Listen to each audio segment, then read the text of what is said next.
ఇది జీలకర్ర బెల్లం. ఇవి రెండు వేరు చేయలేనంతగా కలిసిపోతాయి.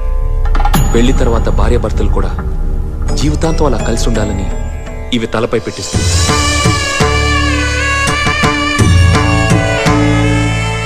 ఇది మంగళసూత్రం. మంగళం అంటే పవిత్రత, సూత్రం అంటే తాడు.